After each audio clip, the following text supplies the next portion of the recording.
Shopify announced instant checkout on ChatGPT.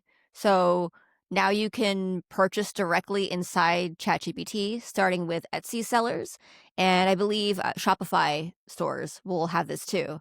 And now this checkout system is going to be built with Stripe and underpinned by an open standard called the Agentic Commerce Protocol, which OpenAI is also going to open source.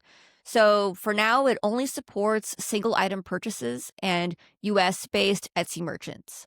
So it'll also have multi item Interesting. carts, Shopify support, and then global expansion is on the roadmap too. So, That's kind of really smart of them for two mhm. reasons. One, the whole idea of like Etsy being like small business owners and like, made by humans, type of mentality for me makes it easier to, oh, okay, like I'm supporting, smaller, like smaller businesses and like humans that like, I could like purchase through directly and I'm going to like find out about more products than I would usually. And then two, that helps me think that like I wouldn't be getting stuff from China that like is a huge problem with what's going on with Amazon right now where it's like people are like I'm getting dupes, these aren't like real products. And I assume also because of like the whole tariff situation that's like Yeah. happening also makes sense, but yeah, that it's smart of them to go like smaller so that they can I guess it's more like quality control without actually them having to do that quality control. Well, it's aligned it's aligned with wanting to help small businesses grow Mhm, because the dupe problem is a big problem at Etsy. Like there are a lot of mhm, copycats, people who will copy a designer's mhm. product and then make cheap versions from China and Yeah, sell that to people. And people are thinking, "Oh, I'm buying from an individual, totally. shop owner." So Mhm, that's a problem, but I do also feel like that's one of those problems that bad actors will find a way to exploit any mhm, platform, mhm, but because by and large, still, like, the core merchant on Etsy is an individual or a mhm. small business, somebody who has, like, a small handmade shop, and they're trying to, share their talents with anyone who wants to buy. So, Yeah, no, I think cool. it's really cool too. I think it's a great I assume, that they're going to roll this out to other brands and Mhm. corporations, online stores eventually. Yeah, But yeah. it's a great first starting point because it does immediately have you think about the person who has their solo woodworking shop out of their garage and it Yeah. makes you think, oh, I mean, that person, they're known for their hand carved ducks. And now Yeah. anyone who is using ChatGPT to learn about woodworking or carving, they're probably going to see that and maybe they'll be compelled to buy. Yeah, yeah, no. And then that also brings up like if you think about the types of stores that are on Shopify, it's still very like small business. I would just always, think about where I buy like my candy from, and it's always like the Shopify link. So it's like if they're helping those type of businesses get out there a little bit more, I mean that's super cool. That's like a new way of like finding out of new products, right? Because one thing that this reminds me of is I think, and a lot of people think that like Instagram has some of like the best ads because it's like you're seeing a bunch of like new products that are very relevant to like the things that you're looking for that are not just the same, same old brands I think here like in terms of like yoga like fitness wear, right? It's not just Nike and Adidas and all that. You're getting smaller brands that make more organic stuff, right? Or like baby stuff. I've found like a few things on there that have appealed to me, and then I go and I look, it's like a small business owner and so there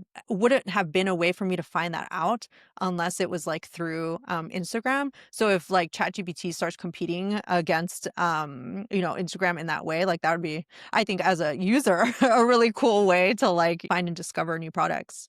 I think it's really smart to go the small business route because again, it's playing up like the humanity behind it of like, oh, I'm actually getting connected to like small business owners and like people that are creating stuff on Etsy, um, and that still has like good associations for people. So I think that that's really smart that they're approaching it that way. Yeah, I think one thing I was thinking about regarding the whole instant checkout thing was if I'm a small business who might be selling on Etsy or who might be selling or who might have a Shopify store, I would think about what types of content do I have or have I created that address the problem that I'm solving or Mm, that addresses the pain point that my product ultimately solves for somebody.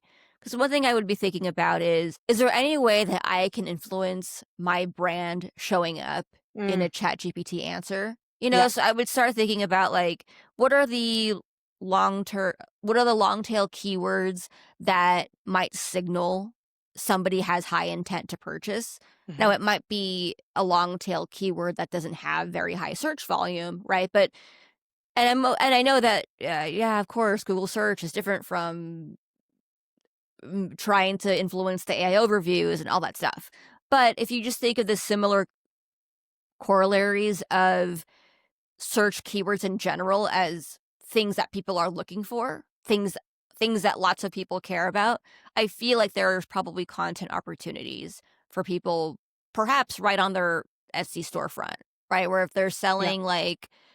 if they're selling K-pop Demon Hunters props, right? Like wigs or hats or cosplay shirts, that you can imagine the search terms that they might want to include Mhm, on their website that mhm. would make sure they get seen by potential buyers. Yeah. One thing to add on to that, because I think that's a really good point, is just look at what prompt they filled in for these ads, right? For the cooking one, it was give me a recipe to show that I know what I'm doing, but that I don't care that much, right? Like, what are these human moments that you want to like inspire and like jump on to that separate your product versus others. Like, you talk to like your users, like what are the unique situations that they've found themselves in that brought them to your product, your service, and how do they talk about it? And then use that to create some sort of not necessarily a whole case study, but some sort of like prompt of like, this is how they use it, this is how they found us. People are not that unique, right? It's like there are going to be overlap between, them, wanting to like find that. Like this one's like on a first date, right? It's like, yeah, a lot of people are going on first dates. Like this is the perfect like prompt for that.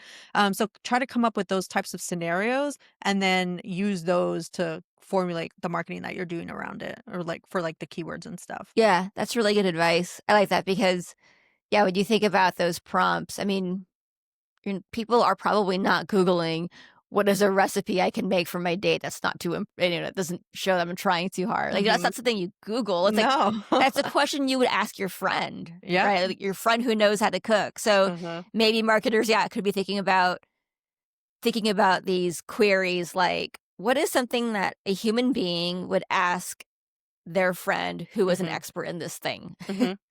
Yeah, yeah, yeah, yeah, Yeah. yeah. Because that's kind of what they're trying to inspire in the ChatGPT ads, which is like super smart of them. Because it's like, oh yeah, that is different than asking Google.